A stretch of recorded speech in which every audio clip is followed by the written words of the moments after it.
and design, they didn't know about modern food technology, that we'd be able to concentrate calories in such intensity.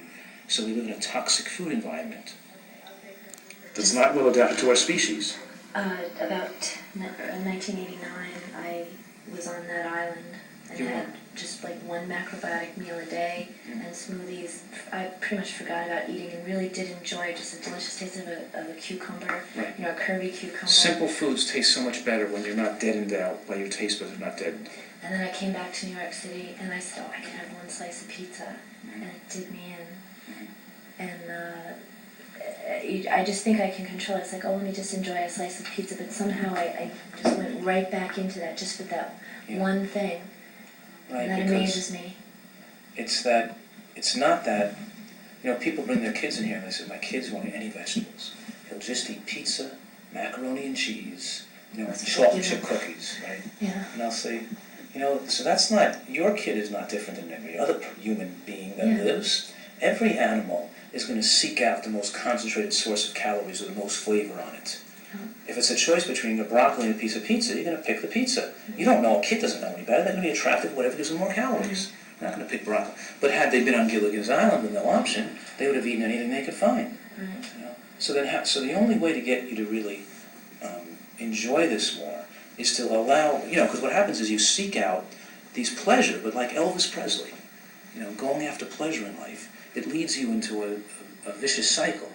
And it could be in his case, he killed himself going after drugs. When you take drugs, people use gluttony first. They use food as a drug first. They get social. First, they use food as recreationally, socially, and then they start using food as drug, because now it deadens their senses. They get a dopamine hit in their brain. It stops. They use it as comfort foods. They use it as a drug, but just like regular drugs. And as you take more and more of it, the pleasure you get from it becomes less and less. Your body gets used to it, but you need more now to overcome that. Like you need more drugs, more cocaine, which wasn't affecting you that much as it is. You build up tolerance to it, and you build up tolerance to alcohol, you build up tolerance to smoking, you build up tolerance to toxic food. So now you go back to the island again. Healthy food just doesn't do it for you. But worse than that, because now when you try to eat healthy, you feel sick, because now you're detoxifying from all the crap you're eating, and you feel headachy and shaky and weak and abdominal discomfort and mental confusion, and constantly eating toxic food keeps you feeling good. You've turned into a food addict. So I'm claiming that addiction is the major cause of overweightness. Addiction. And I'm claiming that most Americans are addicted to food. Because when they eat a meal, when they're done digesting food and the stomach empties, they don't like the way they feel when there's no food in the stomach, because they start to feel ill right away. Because the act of digestion halts detoxification. If I can throw another chocolate chip cookie in the body, you're not going to feel withdrawal symptoms from your caffeine. Right? You're not going to. If I can give you a hot dog, you're not going to feel weak from your salt levels, because your salt levels drop from the high salt you were just eating. Right. A couple of days last week, I just had the soup. Like I was trying to just bring those taste buds back to life, and I was laughing. I was like, I really enjoy the taste of this, pretty much boiled out celery, but it was like I could taste it. I felt the taste buds coming back. Right. So I know there's hope. Well, here's the thing. You go to a buffet in Atlantic City, and you stuff yourself, and I'll meet you in the parking lot, and I'll hand you an apple. And you're going to look at me like I'm nuts. I don't want an apple. Maybe an ice cream cone, but not an apple. Right. Because an apple's not going to taste good after you're not hungry. Right. But now, don't eat for 2 days, and I'll give you an apple, and you're going to taste it, and you're going to say, that's the best apple I ever tasted. Where'd you get the apple from? I want to buy those apples. Exactly.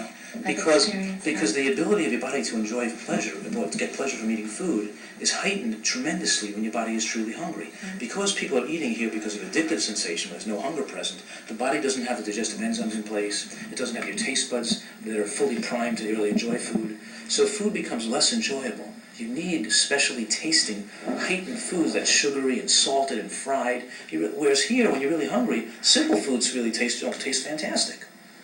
And also, over time, that when you're off these heightened levels of salt and sugar and spices and grease, when you're off that, you heighten the taste by double as well. So the fact of eating when you're hungry, combined with with not having foods that's overly flavored, combines to make, and also we add to that gourmet recipes and great tasting ways to design the food, we find that overall the pleasure of eating is not reduced. In fact, the pleasure of eating is greater than most people experience on simpler foods. I find I go to a restaurant and I have an order bowl of vegetable soup and I can't eat it. Oh, what is that? It's like salt water. It's disgusting. How do people eat this stuff? Their taste buds are so deadened they can't even taste flavor of food. It has to be the food has to be completely deadened. The flavor of the food has to be completely deadened with salt. So all I taste is the salt now. Whereas if you're not used to eating salt, then you enjoy all the subtle flavors that different foods have to offer. You enjoy food more. I eat the way I advise you eating, and I'm not doing this because I want to lose weight, obviously. I'm doing it because I want to have more pleasure in my life. Food actually tastes better, and the pleasure knowing the emotional satisfaction, knowing I'm protecting myself, not going to be next door in the hospital with a heart attack, knowing I'm combining the good food with good taste that's also healthy for me too. Makes you feel more good. You feel better. Can I ask you something?